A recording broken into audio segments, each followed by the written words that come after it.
Tervitused GoWorkabitist, minu nimi on Kei ja me alustame täna esimest korda GoWorkabiti videoblogiga. Mul on plaanis minna külla ja kohtuda erinevate personalivaldkonna inimestega, uurida, kuidas nad oma tööd teevad, mida uut nad oma töös kasutanud on ja mida nad sellest kõigest õppinud on. Esimeseks on mul plaan minna praegu kohe panna riidesse, minna sõita Salvestisse ja rääkida juttu Alice Ellamikuga, kes on Salvesti personalijuht.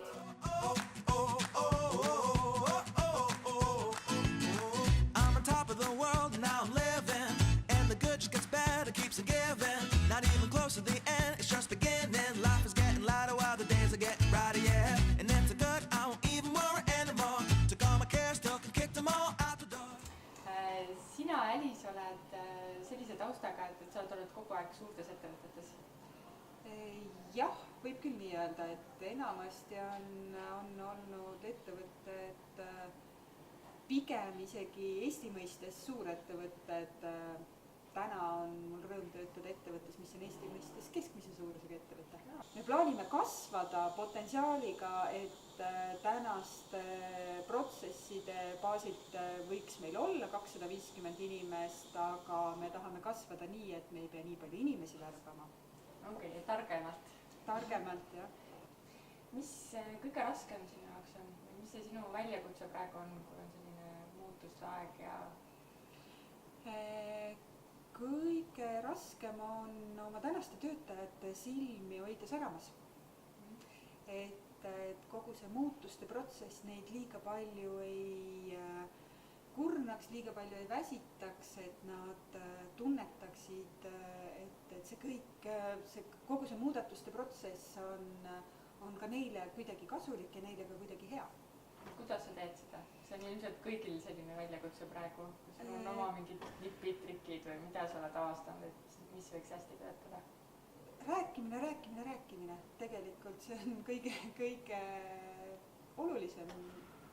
Olla töötajate vastu aus kõikidel ajahetkedel, ka nendel hetkedel, kui midagi läheb valesti, selgitada, mis läks valesti, kuidas läks valesti, sest tegelikult tihtipeale, kui mingi protsess läheb valesti, on vale planeerimine, on tooraine puudus, siis see tähendab töötajatele lisatöötunde, võib-olla kiiremat töötempot, et sellest kõigest tuleb rääkida neile ja neid kaasata ja paluda nende abi, neid motiveerida selle puhul, kui nad on seda abi andnud, et me oleme regulaarselt tegemas praegu infokoosolekuid, me oleme käivitanud sisetelevisiooni, aga me oleme ka oma juhte nii-öelda koolitamas järjepidevalt, et ka nemad aitaksid kaasa sellele, et töötaja on teavitatud.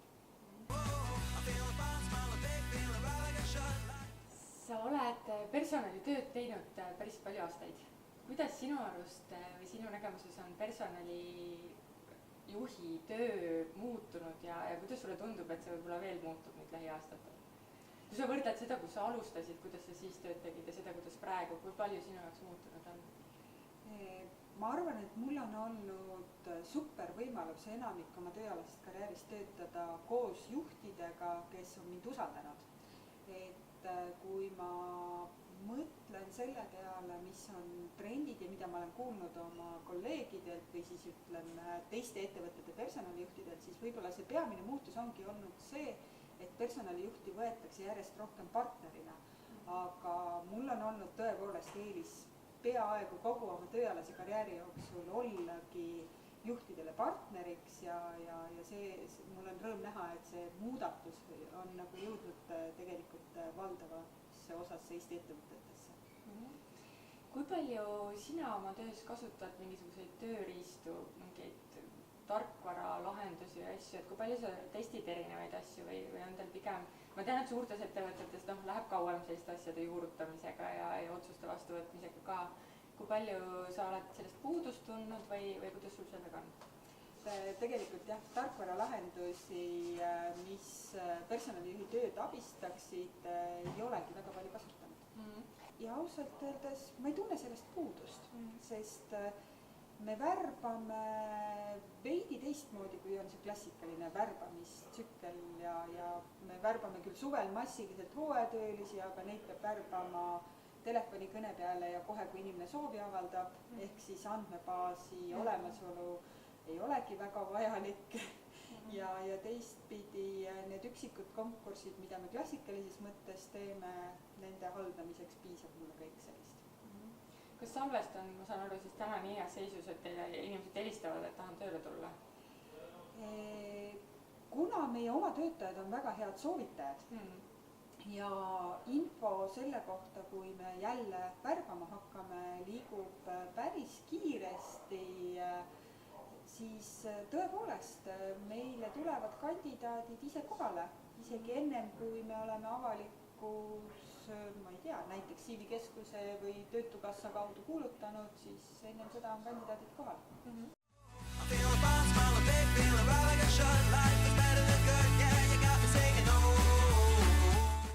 Kui oma tööd mõtled, siis kõiki neid tegevusi, mis sa teed ja protsesse, mis tuleb juhtida, kas on mõni asi täna personalitöös selline, et tahaks vastu seina midagi lisata, et need asjad võiks muutuda nüüd kohe või et need asjad on need, mis on nagu tõesti, et Ma arvan, et järjest keerulisem on hakkama saada noorte kandideerijate suhtumisega. Ehk on kahjuks pooled kandideerivatest inimestest on suhtumisega, et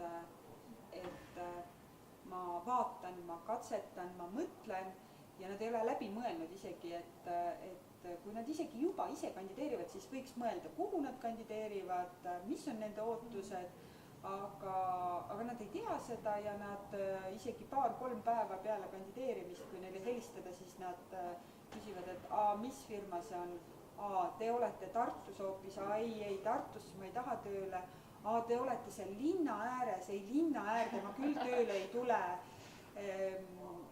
või et hoopis, see tähendab, et ma pean tootmises müra sees töötama, ei siis ma ei tule tööle, teil on vahetustega töö, ei vahetustega töö mulle küll ei sobi, ehk see on kõik see info tegelikult, mis on olnud töökuulutuses välja toodud ja siis sellisel puhul tekib küll selline tunne, et nad ei otsigi siin elus püsivust.